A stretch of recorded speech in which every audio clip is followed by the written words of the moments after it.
What is happening? The red light is on, which means we're live. This is the Kiesel Guitars live Q&A. I'm Jeff, and today we're going to talk about guitars and show off some basses. What's up, bass players? Show off some basses. I got my deal of the live, got a customer build, and I got a couple tops. I don't know if these will fit. I know one of them will fit one of these larger basses, but maybe the other one will too. So today I'm going to show off a couple tops that are going to be up for grabs, and then a rad A2 multiscale 37-inch scale with the tritium and dark glass preamp. That'll be up for grabs. So we've been getting a lot more people saying, hey, give some basses some love. So here we are. We're giving the bass players some love. Yeah, it should be a neat, a fun time today. So if you're new to these lives, basically, it's your opportunity to ask me whatever you want. I'm not on social media. For those of you guys that don't know, I used to have an Instagram. It's deactivated. I mean, it's still sitting there. It's just not active at all, so you can't see it. So for some reason, you're not able to see my account. I didn't block you or ban you or whatever. I just don't have it anymore. It's deactivated. So, and the reason for that is I wasn't able to keep up between my daily and then, get back to you guys in a timely manner. I was getting on about 4 to 6 weeks for responses because I was so backed up, and more messages were coming in faster than I could reply to them. So I'm getting more and more backed up as time goes on. And I got into this business to build guitars, right? I didn't get into this business to just sit online, which I love chatting with you guys. That's why I do these lives. But, I got to put my priorities and focus, into what's the most important. And it's building you guys the best instruments possible, and constantly looking at things and trying to innovate and create. And so that's why I don't have a social media anymore. So this is your opportunity to ask me whatever you want. So start typing your questions in. It doesn't have to just be guitar related. It could be anything, whatever you want to know. And I'm going to show off my deal of the live first. So I'm going to kick it off with an A2 5-string multiscale, 37-inch scale. And it's got the beautiful 3-piece neck on there, antique ash body. And then this is almost a 7A, almost a master grade top. Brandon, is it coming out okay? Do I need to angle it different? Nope, looks great. Cool. Reverse Cali burst, raw tone finish. I mentioned it a couple weeks ago. If you guys haven't seen Nathan Navarro's review in comparison of our A2 versus the very popular Dingwall bass, go check that out and see what Nathan has to say about it. Nathan is, he does endorse Kiesel, but Nathan's an honest guy. He was not paid for the video he did, but he loves our bass. It's got a lot of really great features. I'm letting this one go. I think it's spec'd out right around $4,000, $2,999 today. So if you want to grab this bass, if you don't have one of these, you need this in your life. Really, really rad bass. And you can feed the strings through the body or through the top. It's got the hip shot solo saddles on there, and just a great, great instrument. Speaking of really great instruments, this really rad bass, what do you guys think of this finish? I absolutely love it. What do you guys think? I mean, look at all the little details. It's kind of everywhere. Look where the bevel is inside there, on the horn. Just look at how rad this is. Just absolutely love the way this one looks. And I saw it, and I had to grab it and show it off. This is a customer's build, so this one is not available. I know that probably bummed a lot of people out. Oh, shit, I want it. Can I buy that one? This one's not for sale. This is a customer's build, and our estimated completion date was 10/23, and this is for Connor. I didn't know that. That's cool. Oh, Connor Hess? Yeah. I didn't know that was for funny. him. It's super rad. Hell yeah. Well, Connor's going to be stoked. Damn, that's awesome. Yeah, I don't read the tags. Literally don't read whose name is on the actual build. So I grabbed the tag, and Just learned it was Connor Hess's. So stoked on that. I'm going to show off some tops, and then we'll get into some questions. So I do have a Black Friday promo going. It is in full swing, so you guys check that out. Some new items were added today. We're basically at the halfway point of this month of Black November. And so we've added the remaining items for the sale. So check that out. So I have 2 tops today, both for $300. Let's see if this will fit.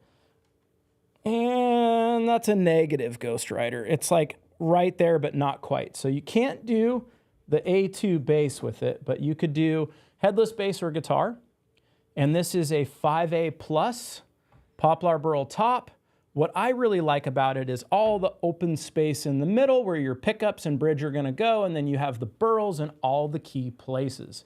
This allows us to do really cool finishes like reverse Cali, reverse monster, just a lot of really neat finishes, even Cali burst, or even just a traditional burst or leave it natural. But this is such a rad top. $300 grabs it. To grab either the bass or one of these tops, you call 858 Guitars, get one of my friendly guitar associates, and they will give you a hand.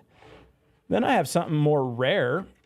Swap these 2 out. This is Ziracote, and this is also a $300 top, and this will fit on an A2 bass or any of our guitars or headless basses. So if you want this Ziracote top, it's a very rad one. I think options with this, I'd probably pair it with a roasted bird's eye maple fretboard, maybe a roasted ash body, which we have a promo on that right now. So you can check that out on our builder, and you can call the guys and grab either of these tops. If you do already have a build in the works, you can't add one of these tops to your build. We don't allow any order changes once the order's been placed, because what happened is a long time ago, we're talking almost 10 years ago now, we were allowing that, and it was getting out of control. I mean, we had some people, no exaggeration, making 5, 6, 7 changes to one build over the course of a build, and each time having to go out there. And we had order change fees, but it just got to the point where we were losing money hand over fist because we're trying to find this instrument, then figure out, can we make that change? And we have to get back to the customer. Unfortunately, a few spoiled it for the many, I'm sure is how it is, but we don't allow any order changes once the order's placed. So if you do want to grab one of these tops, though, would love to build something additional for you or a new build, maybe your first time customer, and love to have you join the family. And on that note, what is up? What do you guys want to know? First question kind of pertains to basses. They're asking for any chance of more 30-inch scale basses. 30-inch. What would you like to see in a 30-inch? I'm curious. And no reason you wouldn't want a 32, because I've had probably more requests for a 32 than a 30. Just curious on that. But yeah, maybe we could do something in the future.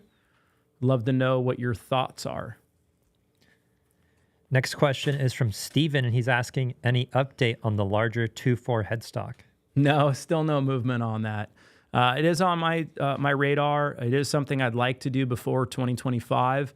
Maybe that'll be the official switch over, but I haven't even put pen to paper to redraw it yet. I don't use a computer. I do everything by hand. So at some point, I do want to work on that. What my plan is to basically take the 7-string, figure out what the overall width is, and then scale down what the new, because I think the 7-string headstock shape is the right size for a 7-string, but figure out how wide the 7 is, and then how much narrower the 6 would need to be, and then scale the length according. I don't know if that makes sense. Makes sense in this head, but maybe not in yours. So I guess as long as I know what the hell I'm saying, I guess that's all that matters. But that's my plan, is to have something a little larger, more like the 7-string. So yeah. Is that bass from the first run of A2 basses? It is. It's actually my personal bass, and it's just been kind of chilling in my office. And I'm making room for a new guitar to hang behind me. And so I am putting it up for grabs. I intended on taking it home And then I never finished my wall, my display wall for my instrument. So I actually don't have room for it at my house. I don't want it sitting in my, my collection, if you will. My collection has kind of a smaller height, so I can't even fit basses very easily in there. So I am letting it go. So it actually is my bass. It's got, almost no playtime on it, and it's pretty amazing. I love it. I can always build myself another one, though. What is your opinion on Richlight versus ebony fingerboards on a fretless bass? Yeah. So with fretless basses, I really recommend doing what we call hard as nails, that glossy finish. It's a very hard coating. I recommend that regardless of what fretboard. So I guess in that regard, Richlight, they use it to make kitchen countertops out of. They use it to make cutting boards, so it should hold up. I don't have any experience. I wish I could say, hey, we've tried it without the coating and it's held up great, but I really don't have anything, like feedback-wise to give you. The great thing about Richlight, I will tell you, is when the weather changes, not necessarily hot or cold, but humid to dry, when that change happens, we get fretboards that want to shrink occasionally. You get a little what they call fret sprout, right? So if you have like an instrument built in, I don't know, let's say like Florida, we're going to go extremes, and then you go to Arizona, you could have some, humidity changes, and so you could have some shrinkage. Shrinkage sucks. I was going to say something else, but I'll just stop myself there.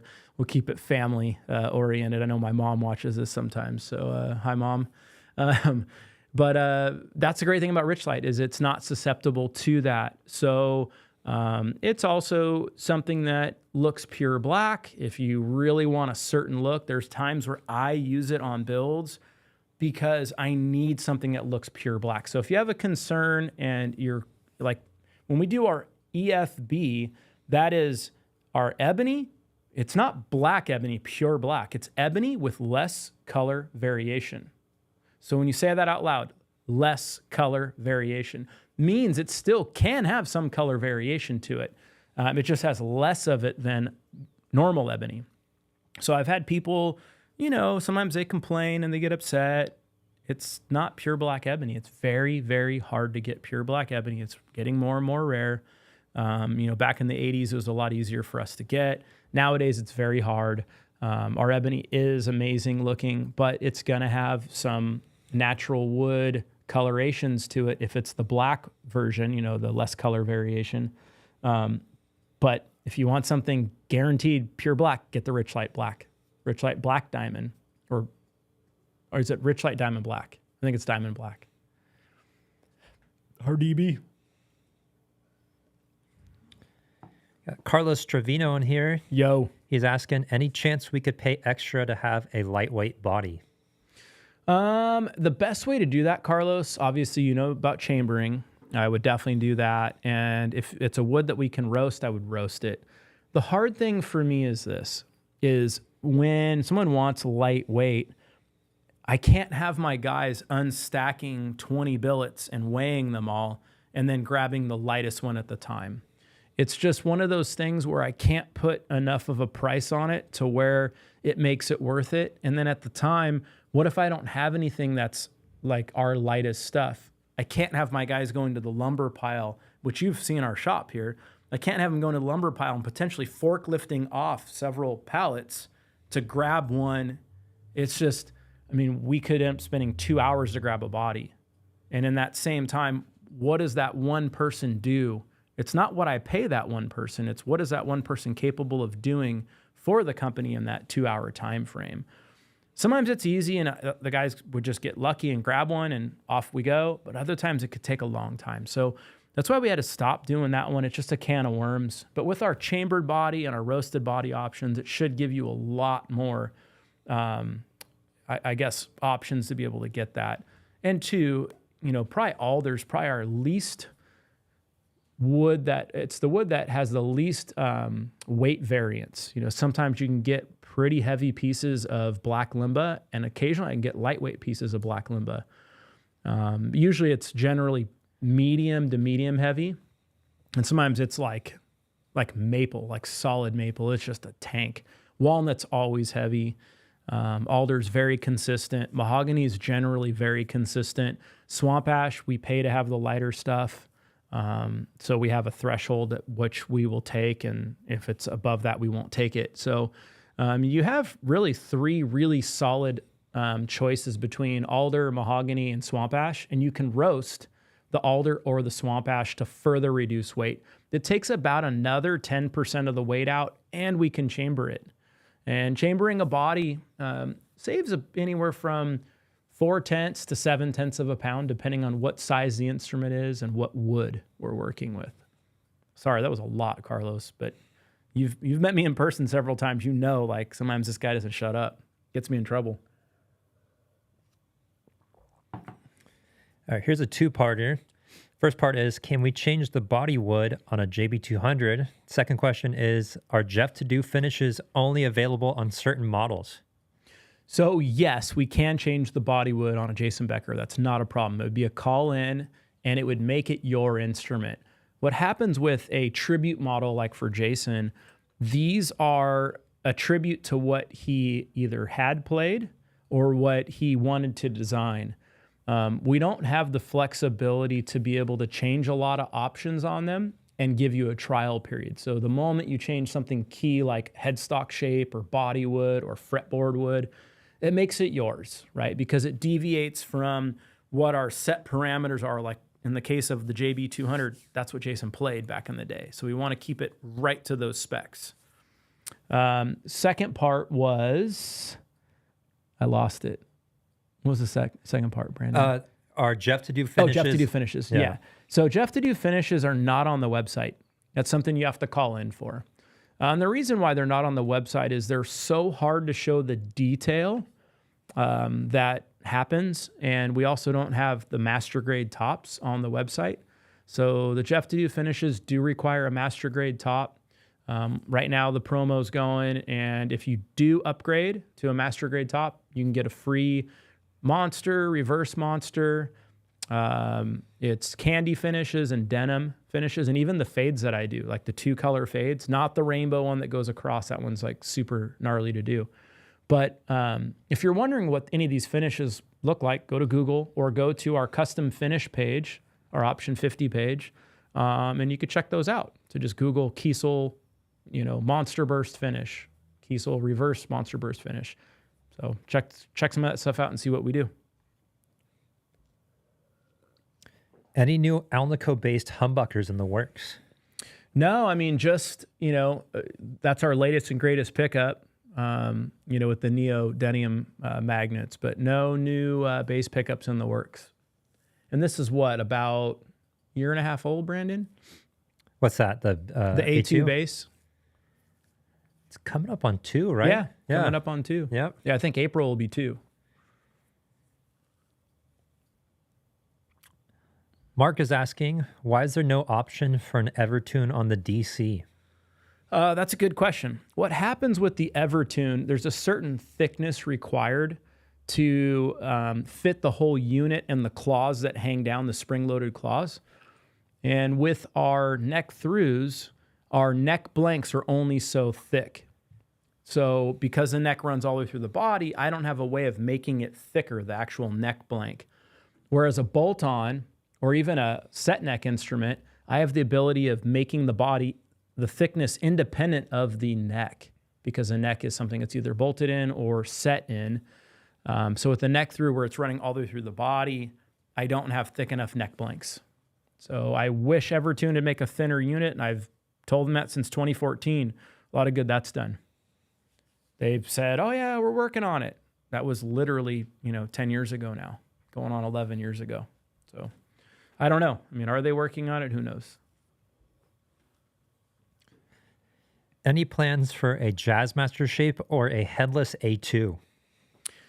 A lot more people are asking me about some sort of like a Jazzmaster, an offset, a vintage. And and I know our own Brandon Ewing asking the questions would love something like that.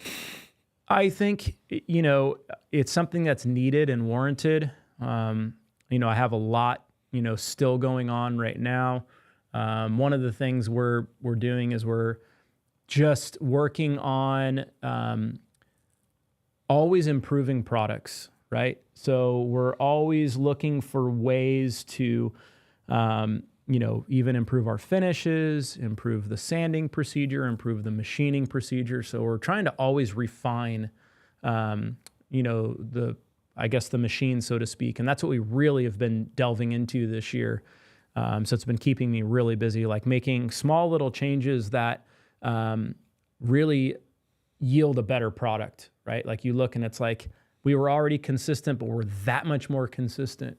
And that's something that, you have to take a year once in a while to do like major, kind of like, I shouldn't say a revamp, but, you have to look at certain things, and if we can improve even marginally on consistency, that's huge, right? So that's a massive thing. And that was kind of what this year has been, right? We had Connect, we had some new models launched at the beginning of the year, and I've just been nonstop, going on that. And so, yeah, I'm kind of almost to the end of that. And so we'll see what next year brings.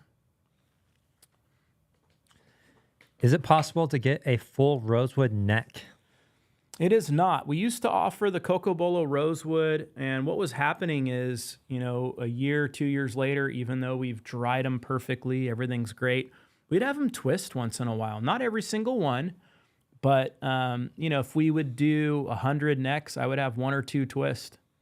That's just not acceptable. I'm not okay with that. And it's not just from the standpoint of me having to replace it. It's also for you guys. I don't want you guys to have to deal with that.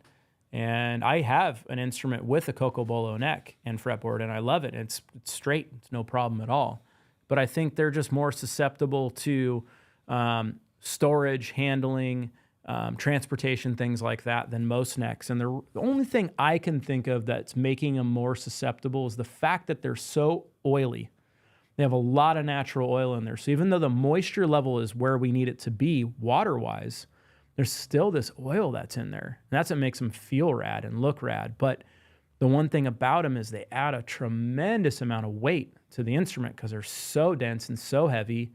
And if they want to move, I don't give a shit what kind of truss rod or carbon fiber rods you got in there. I mean, you can go against it and try to help, but if that thing wants to check out, it's checking out. That's the bad thing about the rosewoods. Beautiful. They're very beautiful, but no, it's not something we offer. I can do the Cocobolo fretboards and rosewood fretboards, of course. I have some amazing looking rosewood in stock right now, which we really should showcase some of the rosewood we have. Why are translucent white finishes difficult to do? That's a good question. What happens with translucent white is to get it to look a certain way, it's hard to get the right ratio of the paint and then what we would call like something to thin it out. And so sometimes it can want to spit almost, and it's just very, very difficult to get the right amount of coverage. And everybody that wants a trans white has a different view of what they want. So what we try to do is the lightest amount of trans white so you can see the most amount of wood. And sometimes people don't like that. They want more trans white, which I can see both sides. But it scares me to cover up more of the wood and go, hey, check this out. They're like, well, I spent $500 on a top I can barely see now. So it's a hard one. I mean, you guys all remember, Tosin's signature Ibanez. I thought it was a cool looking guitar, but, it's hard to see that top underneath, and, of course they still sold because it's Tosin. I mean, you can sell anything, but, yeah, I mean, it's a neat looking guitar, but it wasn't for everybody, I guess, just because, you're spending a lot of money on something that's hard to see. Any thoughts on doing an X shape closer to a Warrior or a Xiphos? I've been getting more requests for something a little crazier. Maybe. I mean, we have obviously our hyperdrive and our Lightspeed is kind of our more, modern takes on, I guess the wilder shapes, but I could see doing something a little more pointy, I think is kind of what we're missing as far as missing the mark, no pun intended. But I could see doing something like that down the road. Any plans for more multi-scale options for guitars or basses? When you say more multi-scale options, what do you mean? Do you mean more models? Do you mean more scale options? What's your question, man?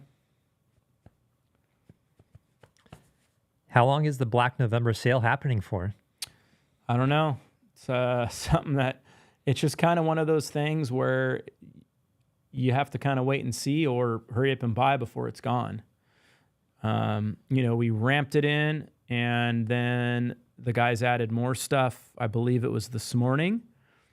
And so we're in full swing now. And I think everything is added. And if not, I would say by 8 or 9 a.m. tomorrow, everything should be added. That's going to be added for it. So yeah, it's a pretty crazy time. It's kind of our time to give back to the guitar playing community. We offer some pretty crazy deals. And then, this is when we start to back up too. Have you considered offering true temperament frets on custom builds? Really great question. So yes, I have considered doing it. The problem is the guys that run True Temperament, they're not quite ready to release the ability for a custom shop that knows what they're doing, that has CNCs and stuff. They're not ready to release a custom shop to putting their system on in-house. They still want the control. I can't be shipping fretboards over to Sweden and waiting and then getting them back. And it's just not something I'm going to do. So my response to them, they really want us to work with them. And I really would like to work with them. But until they're going to let me do it here, I'm not going to do it. So if you guys want to start, writing some emails to True Temperament saying, hey, I want to buy a Kiesel and I want your system on it, but they said the only way to get it is for them to do it, that might give them a push. They keep, through John Holt, who's a Kiesel artist and a friend, they keep reaching out to John like, hey, talk to Jeff. And John will hit me up. I'm like, it's the same thing, buddy. Nothing's changed. Like, until they're ready for me to install them here, I'm not interested. So that hasn't changed. And I still haven't ever played a True Temperament guitar. I've never even seen one in person aside from Nam walking by and seeing it on the wall. So it would be nice to check one out. It'd be nice to just build one here and go, hey, is this really something that's that cool? And see what everybody here thinks about it. I still got to believe in something before I can take your hard-earned money for it. And I think the system's going to probably be great, but we got to look at it here and see what the pros and cons are and what the cost associated, the programming, what their royalty fee would be. I don't know how much it would cost. I don't even know what they charge, to be completely honest. I don't research something. I stopped my research once. I can't do it in-house. Not interested. So that was when my research stopped. All right, you want to do some speed questions or just do a few more? I like speed questions. So right now we're going to do what's called speed questions. You are awesome. You are important. And I love you. But you're going to get a one-word answer from me just so I can get through a bunch of questions. And it's kind of fun. So you might get a weird one-word answer. Or you might get, call my guys. You might get a saying instead. All right, let's do this. Any plans on new merch? Maybe. Any plans on a twisted neck shape? Don't know what that means. What's the current build time? 6 to 12 weeks, I think. Any plans for more 22 fret models? Probably not. Why can you only get black pole pieces on the M12 pickups? Yeah. One word answer. I have to say the name on this one. Joe Brooks is asking, any nice crescents in the back? Always, Joe. Any new tattoos? 4 appointments booked in the next couple months.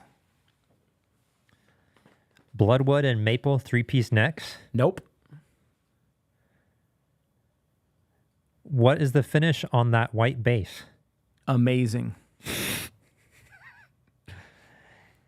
Would you have a traditional bridge on the offset if you ever make it? Not sure. Any plans to add more stop tail bridges to existing models? First one to ask me that in years. Can you make a thinner body DC? Nope. Can you get rounded body delete on a retro solo? Yes. Any plans to bring back swirl finishes? Not currently. Can all models be chambered? Almost.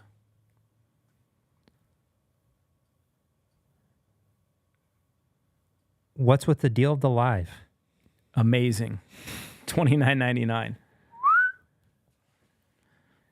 Any plans for Kiesel Connect 25? Not sure. But it wouldn't be in January if we did it. Too much risk for rain. Do you have to order a K series first to be able to order a Kiesel edition? No, but this one's a little more involved, sorry. But I won't do a Kiesel edition for somebody that I don't know the name. And the reason for that is it's a lot of my time, and I want to know who the person is, or at least my guys have good rapport, so I know I'm not getting a crazy at the other end. Honestly, in the past, I've had people that they just have a lot of money and they want to treat you like shit because they have a lot of money, and I'm just not down with that. So I've had to cancel people while working with them because they ended up being totally crazy and like wanting to message me every day and like talk about different stuff and like yell at me, and I was nuts. So I put a thing in place, like, we got to kind of know who you are before. It doesn't mean you have to spend a lot of money. We just have to know who you are and know you're not like a Joe Brooks, you know. Just kidding, Joe. You know I love you. What's the best cheeseburger? White Castle. I want 10 of them right now. Zero Cote still available? Yes, call my guys. Why no Floyd Rose for 7 strings? For this with speed questions. Damn it. We don't do or they don't make an original 7-string. That's why. So it's Chinese, and they just have bad knife edging and they wear out really quick. 3 more speed. So I got to do one word. One word. Any plans for a 7-string V? We do it. Favorite food? Mexican. Last one is from Joe Brooks. He's asking, do you dare me to get a Kiesel edition? Do it, Joe. All right, on that note, thank you guys for hanging out. Deal the live. We'll let it ride till the end of the day. And then I have 2 tops riding till the end of the day, extending things because it is Black November and I love you guys. Thanks for hanging out. And if we can do anything for you, do not hesitate. Call my guys, 858 Guitars, and join the family. Later.